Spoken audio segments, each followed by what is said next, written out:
Seperti yang saya alami dulu ya, banyak teman-teman yang sekarang tuh lagi berjuang dengan penyakit asam lambung, GERD, dan anxiety. Bingung ya, ini penyakit kok nggak sembuh-sembuh gitu ya.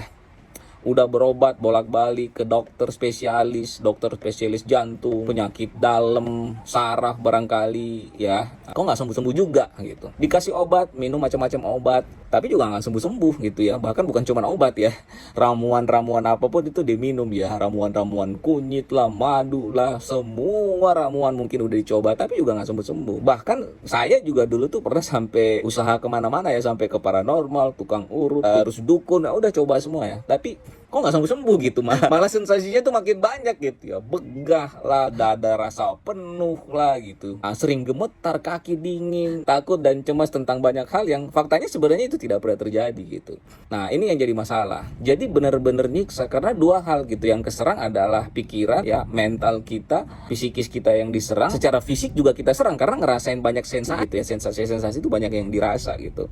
Nah, ternyata memang begitulah yang dialami hampir sebagian besar orang-orang yang terkena penyakit ini. Sebenarnya kalau kita pahami penyakit ini, terus kita ketemu obat atau herbal yang tepat, saya pikir penyakit ini bisa cepat untuk pulih dan sembuh. Ya seperti saya dulu ya, saya tuh minum TCM ya, tradisional Chinese medicine atau herbal Cina. Itu saya minum kurang lebih 2 minggu. Saya minum, itu alhamdulillah banget cocok buat saya, dan lambung saya tuh kerasa banget perubahannya. OE-nya udah nggak ada, dada terasa penuh juga langsung hilang gitu, karena asam lambungnya saya kurang lebih 2 minggu itu betul-betul terasa sudah normal gitu. Jadi kalau ketemu obat dan herbal yang cocok bisa sangat cepat gitu. Tidak mesti herbal yang sama dengan saya gitu. Mungkin obat warung juga bisa gitu, atau mungkin dari obat-obat dokter juga bisa sembuh asam lambungnya.